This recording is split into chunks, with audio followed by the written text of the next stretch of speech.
A manera de recordatorio, no tomar fotos con flash y luz de video antes de llegar al inodero.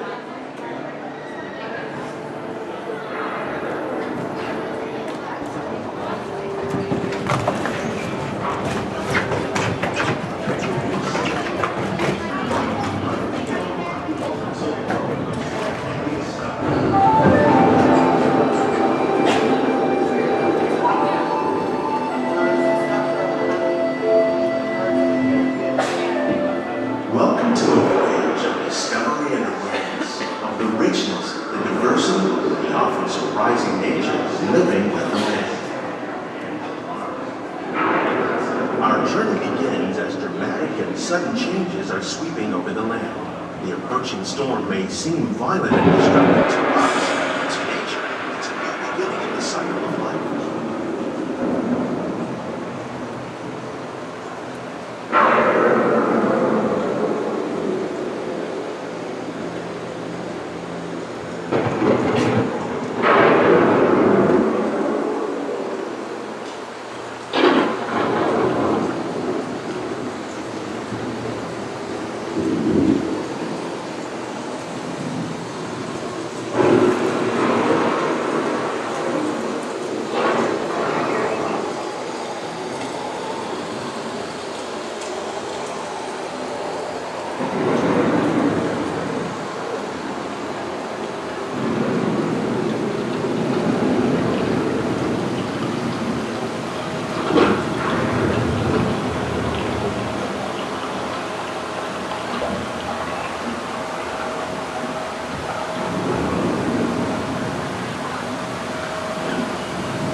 One of those living systems is the rainforest, home to the most amazing concentration of life on our planet. These dense and beautiful forests cover only a tiny portion of the Earth's surface, but they contain more than half of its plant and animal species.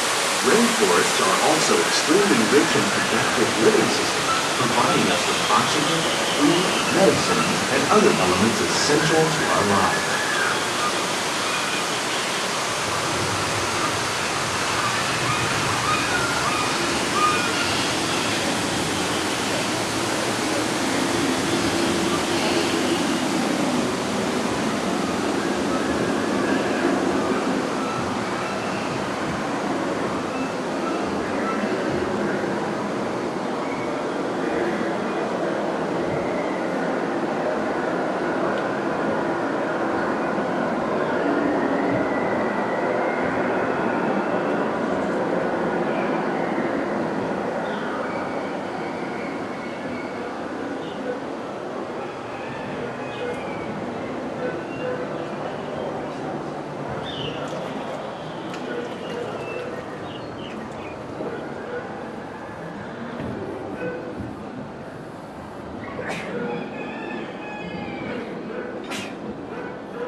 Of all the forces at work on the land, humans have had one of the most profound effects.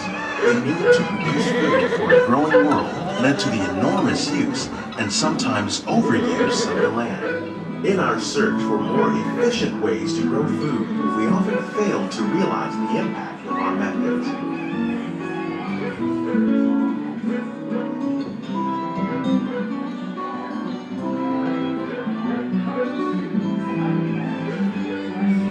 Today, we're learning to live with the land, discovering better ways to grow food that will assure both human and environmental well-being.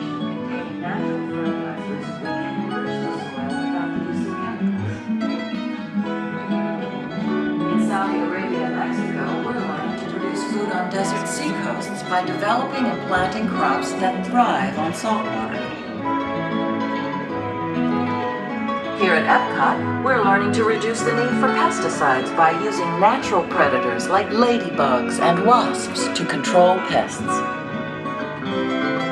In Japan, we're learning that by adding composted leaves and other plant material to our soil, we can reduce the need for fertilizers.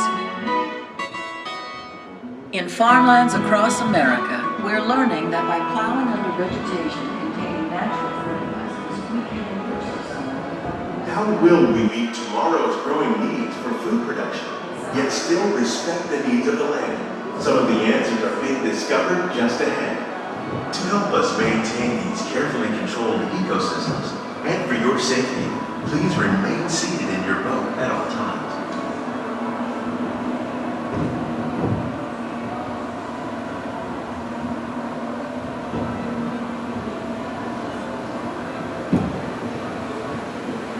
Welcome to our living laboratory, where scientists from EPCOT and the U.S. Department of Agriculture are exploring innovative ways to produce bountiful harvests now and into the future.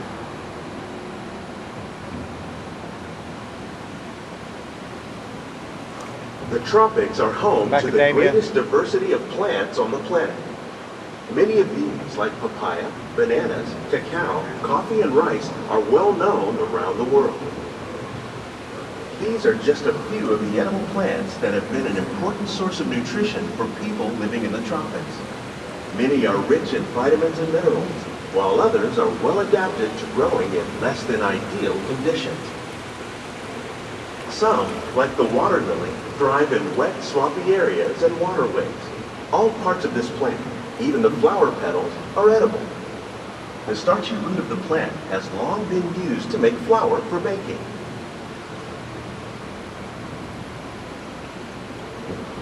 One day, many of these lesser-known tropical plants may be as important as the bananas growing on both sides of the boat. More than 28 million tons of bananas are eaten annually, making it the most popular fruit in the world.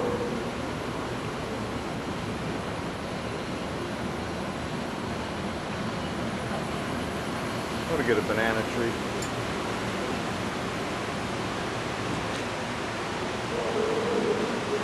When we mention farming, you probably don't think of fish, but fish farming, or aquaculture, accounts for nearly half of all the seafood consumed globally.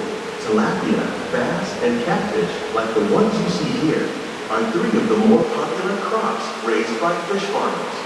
The sustainable system we're using here recycles the water in the tanks. As a result, we're able to save millions of gallons each year. Our small fish farm produces nearly 5,000 pounds of fish each year to serve in restaurants around Walt Disney World. Innovations like this one can play an important role in our efforts to produce bountiful harvests and still protect natural resources.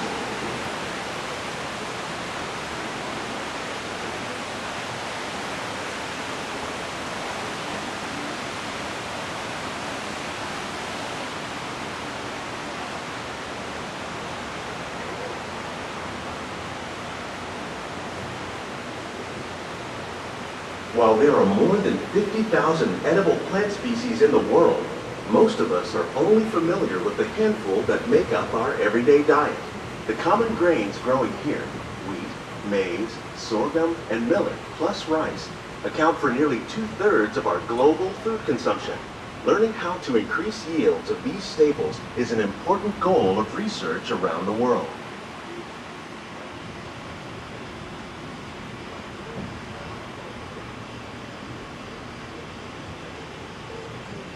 These plants are definitely on their way up.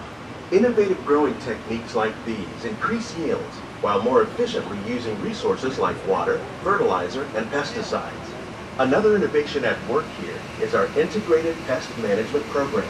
By populating our greenhouses with beneficial insects that prey on harmful pests like aphids and flies, we are significantly reducing our reliance on conventional pesticides. We're growing these crops using our nutrient film system. This technique precisely controls and recycles water and nutrients. With it, we can produce over 27,000 heads of lettuce a year in this one small area.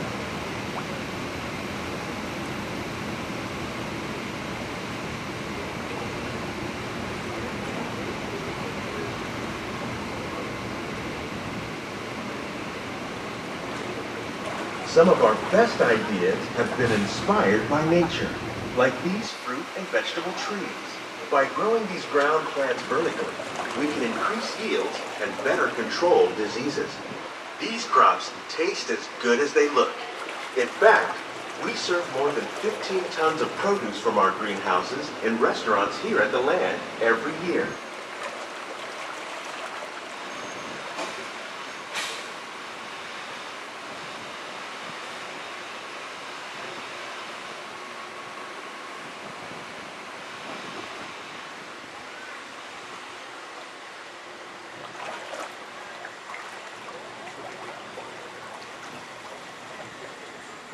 The future of agriculture may include innovative ideas like this vertical growing system.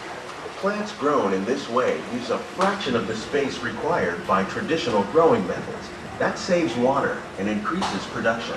The aquaponics system on your left combines hydroponics with aquaculture. The fish provide a natural source of fertilizer for the plants, and the plants help keep the water clean for the fish.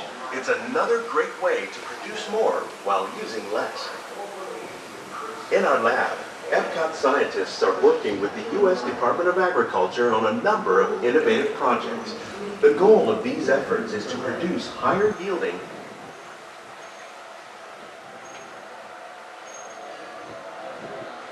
That's good. That made me hungry.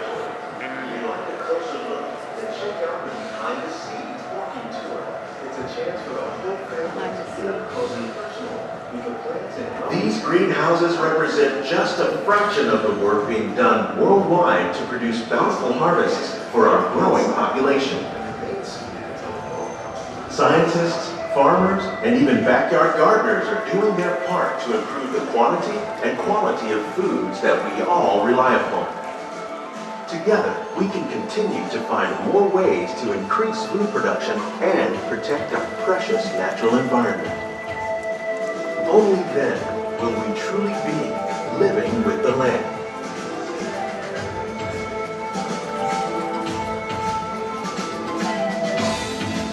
On behalf of Walt Disney World, we hope you've enjoyed this unique journey through our living laboratories. If you'd like a closer look, then check out the behind-the-scenes walking tour. It's a chance for the whole family to get up close and personal with the plants and growing techniques in our laboratory.